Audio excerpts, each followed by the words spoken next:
చిలపకుర చెరువు అని ఒక సామెత విన్నారా? నేను విన్నా, కల్లారా చూస్తున్నా కూడా. ఏంటంటే ఒక అన్న నాకు వార్నింగ్ ఇచ్చాడు. ఎవరనుకుంటున్నావు ఈమె? జానులిరి కష్టపడి పైకి ఎదిగింది, డీజుడిలో విన్ అయింది, నీలా కూర్చొని ట్రోల్స్ చేస్తే ఇలా విన్ అవ్వరు, అర్థమైందా? మూసుకొని నువ్వు పన్ను చూసుకో అమ్మా అని ఒక అన్న నాకు చెప్పాడు. అదే అన్న నాకు మెసేజ్ చేయడం, ఎలా మెసేజ్ చేశాడో తెలుసా? అమ్మా చెల్లమ్మ, నేను కష్టపడి పైకి ఎదిగానమ్మా, దయచేసి నా వీడియోలు బయట పెట్టకు చెల్లమ్మ అని రిక్వెస్ట్ చేసుకునే దగ్గరకు వచ్చాడు. బెదిరింపు దగ్గర నుంచి రిక్వెస్ట్ వరకు. ఎందుకు అలా జరుగుతుందంటే మీలో తప్పుడు ఉద్దేశాలు ఉన్నాయి కాబట్టి. నేను అప్పుడు ఇప్పుడు ఏదైనా నాకు జరిగిన అన్యాయం గురించే మాట్లాడాను తప్ప ఉన్నది లేని ఏది కప్పి పుచ్చలేదు నేను అన్నయ్య, ఉన్నవి లేనివన్నీ కలిపి చెప్పలేదు అన్నయ్య, ఓకేనా? ఇది ఒక్కసారి చూడండి. మీకు కొంచెమైనా బుద్ధి ఉందా? పెళ్లిళ్ళు అయినాయి, భార్య పిల్లలతో సక్రమంగా సంసారం చేసుకోకుండా ఆడదానికే మొగోళ్ళు కావాలి, మొగోళ్ళకేమో ఇంకొక ఆడోళ్ళు కావాలి.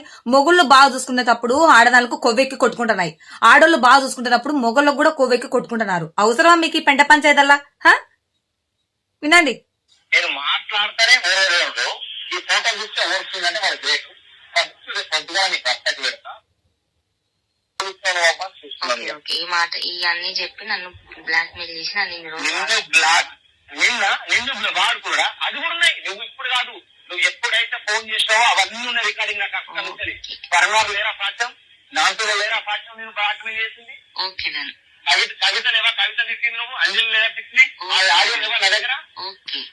నువ్వు నా దగ్గర పంపుకోవాలను. చూసుకుందాం, ఓకేనా? ఆడగానే ఉండే మొగుని నా నువ్వు వెరీ గుడ్, నాకు అదే ఛాలెంజ్.